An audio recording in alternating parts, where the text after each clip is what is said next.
दोनों भी लोग ऑफिस जाते पर उस पुराने अंडरग्राउंड टनल के आजू बाजू कोई नहीं आता जाता था। वहाँ पर कभी भी देखे तो लोगों की चहल पहल नहीं रहती थी, सुनसान रहता था। उतना ही नहीं, उस अंडरग्राउंड टनल में एक पुरानी ट्रेन भी रहती है। वैसे वो लोग पुराने अंडरग्राउंड टनल को क्रॉस करके, मुन्ना ट्रेन दिख रही है ना, उसमें कुछ होगा क्या, कहता है तो राकेश, क्या है क्या रे, मुझे भी कब से इच्छा है कि उस ट्रेन में क्या है करके देखने की। एक काम करेंगे, एक दिन खाली समय में यहाँ पर आकर उस ट्रेन में क्या है देखेंगे। ऐसे बातें करते हुए ऑफिस चले जाते हैं। रविवार रहता है। मुन्ना सुबह ही उठकर राकेश को उठाता है। मुन्ना, ए सुन रहे, आज रविवार है, जल्दी उठ रहे, उठकर तैयार हो जा, दोनों उस अंडरग्राउंड टनल में जाकर उस ट्रेन में क्या है देखेंगे रे, करके राकेश को उठाता है। ऐसे दोनों तैयार होकर उस अंडरग्राउंड टनल में आकर ट्रेन के बाहर खड़े होकर, मुन्ना अगर अपन लोग इसमें चढ़े तो क्या करते रहते हैं। वैसे दोनों लोग उस ट्रेन में चढ़ते हैं। वो लोग जैसे ही चढ़ते हैं वैसे तुरंत उनको ट्रेन में कुछ अजीब लगता है। ट्रेन के अंदर के लाइट पूरे चालू हो जाते हैं। ट्रेन अचानक आगे चलने लगती है। मुन्ना और राकेश एक साथ घबरा जाते हैं। मुन्ना, क्या है रे ये, कहता है तो राकेश, हाँ यार ये कुछ अजीब है, मुझे डर लग रहा है। डर रहे थे। ट्रेन वैसे जाते जाते अचानक रुक जाती है। उनको कुछ समझ में नहीं आता। डरते डरते ही ट्रेन से उतरकर बाहर आते हैं। वैसे डरते हुए वो लोग चारों तरफ देखते हैं तो उनको एक दूर पर एक गांव दिखाई देता है। गांव की तरफ जाते हैं और गांव के अंदर जाते हैं। बड़े आश्चर्य की बात यह है कि वहाँ पर उस गांव के लोग जिसका काम वो कर रहे थे, कुछ लोग बढ़ाई का काम कर रहे थे तो कुछ लोग खेती के काम पर जा रहे थे। बच्चे लोग बॉल लेकर बॉल के साथ खेल रहे। आश्चर्य होता है।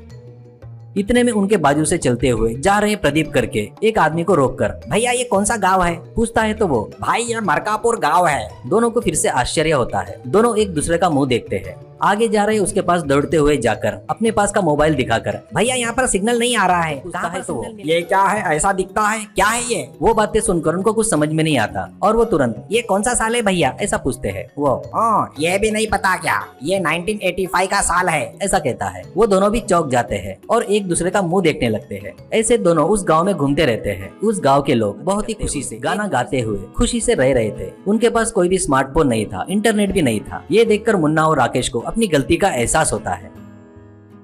अब दोनों मिलकर उस ट्रेन के पास आते हैं और ट्रेन में चढ़ते हैं। वैसे वो ट्रेन उनको वापस उस अंडरग्राउंड टनल में लेकर आती है।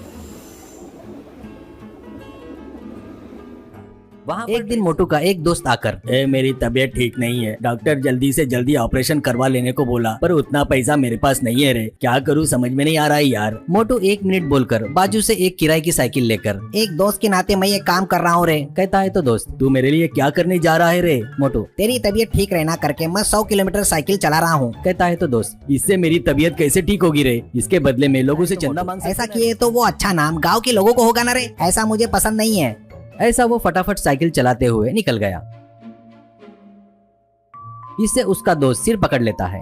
एक दिन एक जन से, अरे यार ये इलन मस्क क्या है रे, मेरे पीछे पड़ गया, स्पेस एक्स में कुछ ठीक करना है बोलते, मैं बहुत बिजी हूँ बोलने के बाद भी नहीं सुन रहा है। कल तो 99 मिस कॉल दिया रे मेरे को, उसको क्या बताऊं रे भाई मेरी तकलीफ, कहता है तो वो सुनने वाला वहाँ से कान। एक दिन वो फैन गले में बांधकर घर के बगीचे में गार्डनिंग कर रहा था।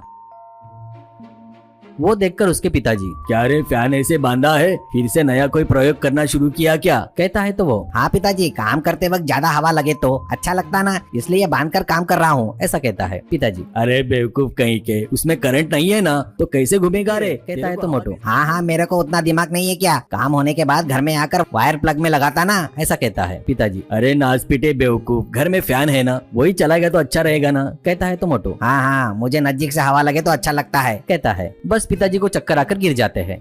एक दिन मेडिकल शॉप में आकर, 2 बुखार की गोलियां दीजिए, ऐसा कहता है शॉप वाला। किसके लिए है बेटा, तुम्हारे लिए है क्या? वो मेरे दोस्त प्रसाद को बुखार हो गया ना इसलिए, शॉप वाला। ओह ऐसा है तो उसको कुछ खाने के बाद ये गोलियां खाने को बोलना, कहता है मोटू। वो गोलियां वो नहीं खाएगा, मैं खाऊंगा, मेरे दोस्तों में किसी को भी कुछ बीमारी हुई तो उनकी गोलियां मैं ही खाता हूँ, उतना अच्छा दोस्ती निभाता हूँ मैं, ऐसा कहता है। शॉप वाले को गुस्सा आकर, तो ठीक है बेटा ये गोलियां भी खा ले, तेरा दोस्त महेश 3 दिन से कुछ भी नहीं खा रहा है, पर उसका पेट का चीज बाहर नहीं आ रहा है बोलते, ये खाने से पूरा नाली साफ हो जाएगा।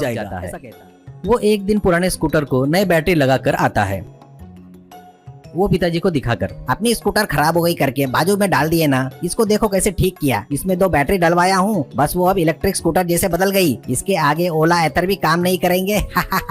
ऐसा कहता है गर्व से। पिताजी, उन बैटरी की कीमत कितनी है बेटा? ऐसा पूछता है मोटू। कितना पिताजी, एक बैटरी 1 लाख रुपए की है, बस पूरे 2 बैटरी फिट करने के लिए 10,000 रुपए हुए, और क्या? पिताजी, 2,20,000 लगाकर इस खटारे स्कूटर को बनाया क्या? इतने पैसों में तू 2200 इलेक्ट्रिक